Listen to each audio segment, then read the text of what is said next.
téléspectateurs de 14 TV Gabon, bonsoir, soyez les bienvenus pour ce flash d'information du mardi 3 septembre 2024 dans le magistère universel.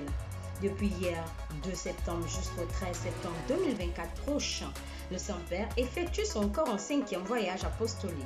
Au cours de ce voyage, il se rendra aussi bien en Indonésie, la Papouasie-Nouvelle-Guinée, au Timor oriental et à Singapour.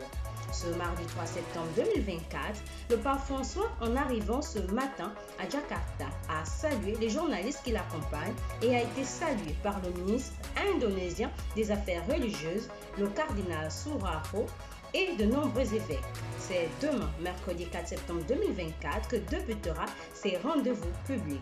Confions au Seigneur les déplacements du Saint-Père. Nouvelle d'Église. Réfléchir sur la pastorale d'ensemble de la province au regard des défis actuels de sécurité de la rentrée scolaire et de planifier les engagements pastoraux à promouvoir dans les diocèses de Buea, Bamenda, Monfé, Kombo et Komba dans la zone anglophone du Cameroun. Tel est le but que se sont fixés du 17 au 22 août 2024 dernier les évêques de la province ecclésiastique de Bamenda au cours de la tenue de leur 76e Assemblée générale. C'est son Excellence Monseigneur Andrew Kea, archevêque métropolitain de Bamenda et président de la conférence épiscopale de cette province qui a présidé les dits travaux.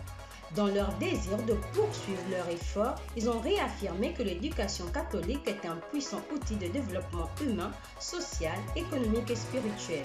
Elle offre une contribution unique au développement du plan potentiel de chacun et promeut la dignité humaine et le bien-être collectif. Église en marche. Allons dans le diocèse de Port-Gentil. À l'occasion de la célébration du premier anniversaire du coup de libération du Gabon, le vendredi 30 août 2024 dernier, un culte interreligieux a été célébré à la foire municipale de Port-Gentil afin de rendre grâce à Dieu pour la paix et la confiance renouvelée des Gabonais et Gabonaises en leurs institutions. Son Excellence Monseigneur Ezebu Chinekezi Obonamanaou, évêque de Port-Gentil, a pris part à cette rencontre œcuménique aux côtés des pasteurs de l'église protestante, des responsables des églises dites au réveil et de l'imam central du chef-lieu de Logoué Martine. C'est ce jeudi 5 septembre et ce jusqu'au samedi 7 septembre qu'aura lieu dans le diocèse de Port-Gentil une campagne d'évangélisation. Cette rencontre qui se déroulera en face de la boulangerie de Matanda a pour thème « Jésus est le chemin, la vérité et la vie » Jean 14, 6.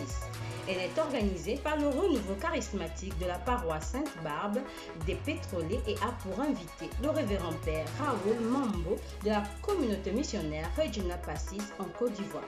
Actualité en rappel.